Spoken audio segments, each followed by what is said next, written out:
Number 1. Number 2, ये हो सकता है कि we agree to disagree on certain matters, because हर चीज़, because we are in a fund program, जो आपकी ख्वाहिशात हैं हो सकता है जायज़ हों, लेकिन हर चीज़ को हम मान नहीं सकेंगे. So I will equally be very clear about that, ताकि जब तक हम बजट तक पहुँचें तो कोई ऐसी आइडियली कोई ऐसी चीज़ ना हो जिससे सरप्राइज़ मिले किसी इंडस्ट्री को. तो मकसद ही ये था कि जनवरी में जो हमने बजट का प्रोसेस शुरू किया है और ये जो कंसल्टेटिव प्रोसेस शुरू किया है, because we know we are in a medium term program with the fund, we know what our constraints are, we know what your requirements are, लेकिन हम उनको कैसे देख सकते हैं, कैसे फेज इन कर सकते हैं और कैसे हम इसको आगे ले जा सकते हैं, ताकि जब तक मई और जून में ये बजट आए ना आपको कुछ सरप्राइज मिले ना हमें कोई सरप्राइज मिले. So we want to work with the industry because I am very clear there's a private sector which has to lead the country. आप सब लोगों ने इस मुल्क को आगे लेकर जाना है. गवर्नमेंट का काम सिर्फ पॉलिसी फ्रेमवर्क है, पॉलिसी कंटिन्यूटी है, दैट्स इट. और इसीलिए ये जो अभी कैबिनेट का अप्रूवल हुआ है कि tax policy office has now moved across to the finance ministry, ताकि हम उसको इकोनॉमिक वैल्यू कंसिडरेशन से पॉलिसी को आगे लेकर जाएं. क्योंकि जब हम बजट बनता है तो बजट में वो एक math, we try to make the math work. आप पे टैक्स लगाना है, इन पे टैक्स लगाना है, इस तरह टैक्स लगाना है, इस तरह के, बट जो पॉलिसी कंटिन्यूटी है, आप सब लोग medium term long term investors हैं, तो इसलिए जब आपके किसी बजट में भी आपके डिस्ट्रप्शन होती है आपका मसला हो जाता है. Having said that, all of you will have to step up. ये नहीं हो सकता कि कोई भी तबका इस मुल्क में टैक्स अथॉरिटी के साथ डील ना करे, because that is also not sustainable. Yes. It's also not sustainable. So we will do what we have to do at our end. Corruption ख़त्म की जाए, हरासमेंट ख़त्म की जाए, लेकिन आप सबको टैक्स अथॉरिटी के साथ डील करना पड़ेगा. It's as simple as that. So ये ताली जो है दोनों हाथ से बजेगी और हम आपकी खिदमत में हाजिर हुए हैं और खिदमत में हाजिर रहेंगे. बट ये नहीं हो सकता कि 9 से 10% टैक्स टू जीडीपी, क्योंकि वो मुल्क उसका मुतहम्मल नहीं हो सकता. एंड देयरफॉर कल मैं रिटेल वालों के पास हाजिर हुआ था, रियल एस्टेट वालों के पास हाजिर होता हूँ, एग्रीकल्चर इनकम टैक्स. आप समझते हैं कि जी स्ट्रक्चरल रिफॉर्म्स नहीं हो रही हैं.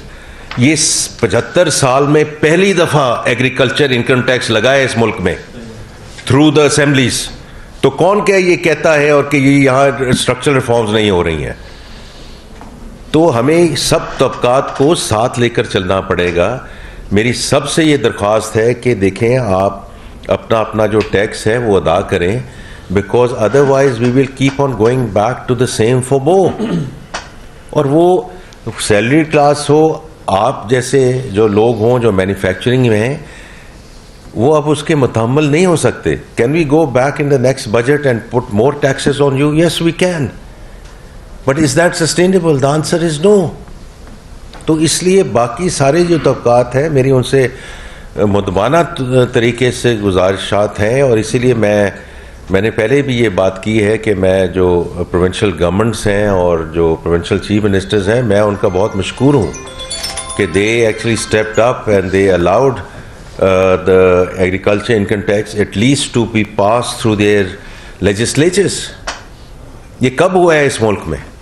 तो अब आहिस्ता आहिस्ता हम इसको इंशाल्लाह आगे लेकर चलेंगे ताकि आप पे और आपके जो बोझ है वो कम हो. बिकॉज जो भी इकोनॉमिक्स 101 पढ़ा हुआ है उसको पता है कि लेफर्स कर्व यही कहती है कि आप टैक्स नीचे लेकर आए तो रेवेन्यू बढ़ेगा.